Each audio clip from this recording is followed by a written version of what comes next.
Shalom au bracha. Qu'Akadosh Baruch Hu, il vous donne la santé, la joie, la prospérité.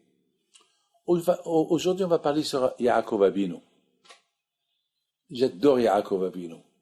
Baruch Hashem, ça fait maintenant des mois qu'on a lu sur Abraham, Yitzhak, Yaakov. On a lu beaucoup d'histoires dans la paracha. Mais il y a une chose que j'adore sur Yaakov Avinu. Yaakov Avinu, lorsqu'il a quitté ses parents pour aller se marier avec Rachel ou Léa. Et sur le chemin, il a été agressé par Eliphaz, le fils de Esav. Il lui a volé tout l'argent qu'il avait. Le pauvre Yaakov est devenu pauvre. Il aurait pu se défendre et tuer Eliphaz. Il était fort Yaakov. Yaakov Avinu n'a pas voulu tuer Eliphaz. Il a dit, c'est le fils de mon frère. Ça y est, si je peux, pourquoi je vais le tuer? S'il voulait me tuer, je l'aurais, pour se défendre, je le tue. Mais là, voilà, je me suis arrangé avec lui, ouais, je lui donne l'argent alors, mais il est devenu pauvre. Le soir, il rêve avec le bon Dieu. Il lui promet des promesses, plein de promesses. Yaakov Avinu se réveille le matin, il était heureux, content de toutes les promesses qu'il a reçues de chez le bon Dieu. Mais il est pauvre. Il aurait pu dire à Hachem, merci Hachem de toutes les promesses que tu m'as promis, thank you, merci Hachem. Mais au moins, demande quelque chose. Il n'a rien demandé. Il a dit, Hachem, il veut donner plus tard. Il y a beaucoup de gens aujourd'hui, ils veulent tout de suite. Ils veulent, attends. Il y a des gens, la semaine dernière, il y a quelqu'un qui m'a appelé. Il m'a dit, Rabbi David, il y a un gros loto en Amérique, 2 milliards de dollars. Est-ce que tu peux m'aider pour avoir les numéros? Et on partage l'argent. Je lui dis, monsieur, pourquoi tu veux que je partage avec toi? Si je les connais, je les fais pour moi. Je les donne à d'autres. Il m'a dit, mais vous les rabbins, vous aimez pas l'argent. J'ai dit, qui te dit que j'aime pas l'argent? J'ai dit, moi aussi, j'ai dit chez votre. Et il me dit, alors, Rabbi, vous pouvez me donner des numéros? J'ai dit, écoute-moi, je te donne des numéros, mais ne me donne rien du tout. Tu gagnes, c'est pour toi. Moi, je sais une chose. Si le bon Dieu veut que je gagne, je gagne. Et si le bon Dieu veut pas que je gagne pas. Alors, il me dit, mais il faut faire un effort. Je dis, un effort, pas besoin d'effort. Ce que je veux, je l'obtiens. Il faut demander à Kadosh Baruch Hu. Yaakov Avinu, et si Hachem ne me donne pas, c'est que je ne mérite pas. Hachem, il a tout son temps pour me donner. Alors écoutez très bien. Yaakov Avinu, je l'adore. Il aurait pu demander à Kadosh Baruch Hu Hachem, demande quelque chose maintenant. Il n'a pas demandé. Il est parti avec rien. Vous savez qu'est-ce que Yaakov Avinu a dit au bon Dieu? Hachem, je t'en prie, de toutes les promesses que tu m'as promis, je te demande une seule chose. Aie pitié de moi que j'aurai rien qu'un morceau de pain à manger et un vêtement. C'est tout ce que je veux. Bon, Shalom, tu lis ça, tu deviens fou. Mais demande. Mais les tzadikim, moi je connais plein d'histoires sur les tzadikim, que lorsqu'ils veulent quelque chose, ils le trouvent. Yaakov, il demande rien. Non seulement ça, Yaakov Avinu, il arrive à Haran avec rien du tout, pour demander au mariage, Rachel ou Léa. Et à Lavan, c'était un voyou. Il aime l'argent. Il va pas donner sa fille à un pauvre, un qui n'a rien du tout. Un vieux, Yaakov avait été vieux.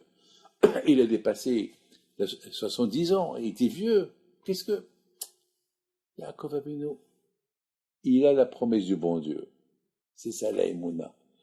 L'aïmouna que même l'impossible, avec Hachem tout marche. Avec Hachem tout marche. Il a l'aïmouna en Dieu. Le bon Dieu, il a promis qu'il va veiller sur lui. Il a promis qu'il va avoir. Il a promis qu'il va se marier. Il a promis qu'il va avoir des enfants. Ça y est, il a la promesse d'Hachem.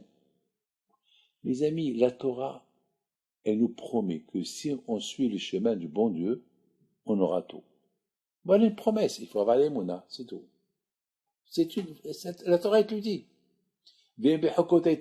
Si vous suivez Torah et Mitzvot, je vous donnerai l'argent, et je vous donnerai la paix, et je vous donnerai ta. C'est une promesse, qu'est-ce que tu veux de plus? Une promesse. Rabotai, Yaakov Abino, il voit, regardez comment Hachem prépare les choses. Il voit beaucoup des bergers. Autour d'un puits, il y avait une pierre sur le puits. Qu'est-ce qui se passe là? On attend que tous les bergers viennent pour pousser cette pierre qui est lourde. Il faut au moins 20, 30 bergers pour la pousser. Yaakov était seul. Et voilà, il voit Rachel de loin arriver. Il demande au berger, est-ce que Lavan, il va bien? Il lui dit, oui, il va très très bien. D'ailleurs, voilà sa fille, Rachel. Déjà, il voit sa femme, sa future femme. Qu'est-ce qu'il fait Yaakov? Il prend la pierre, avec une seule main, il la pousse. Tout le monde qui le regarde, waouh, waouh, waouh. Voilà Hercule, Samson, waouh, une pierre que 30 personnes ne peuvent bouger, lui, comme ça, avec une petite pouce, avec un doigt, boum, elle bouge. Ça a fait du bruit. Laban, il a entendu ça. Alors Laban, il a dit, voilà là, je vais avoir un beau-frère, le fils de ma sœur, il est aussi fort que ça, il veut ma fille. Alors, qu'est-ce que je vais faire? Il n'a pas d'argent. Alors, c'est là que le business a commencé. Il dit à Yaakov, alors tu veux ma fille? Tu veux pas ma fille, tu n'as pas d'argent. Non, j'ai pas d'argent. Mais je suis fort. Je peux faire le travail de 40 personnes. Il était heureux de le prendre. Regardez, rapportez comment Akadosh Baruch Hu, il a préparé Yaakov Abinu. L'heure qu'elle est arrivée, Rachel, il a poussé la pierre. Tout le monde a vu comment il a poussé la pierre. Pour que Lavan, il entend, il n'a pas d'argent, mais il est fort. Parfois, à quoi ça sert l'argent s'il n'y a pas de la force? Voilà, Rabotaï, pourquoi j'ai mis Yaakov Abinu. L'Eimouna qu'il avait en Akadosh Baruch Hu. Et comment Akadosh Baruch Hu a pris? Il lui a tout donné, et la richesse, et les femmes, et les enfants. Tout, tout, tout. Lorsque tu as l'Eimouna en Dieu, tu reçois tout. Que Hachem vous protège. Amen.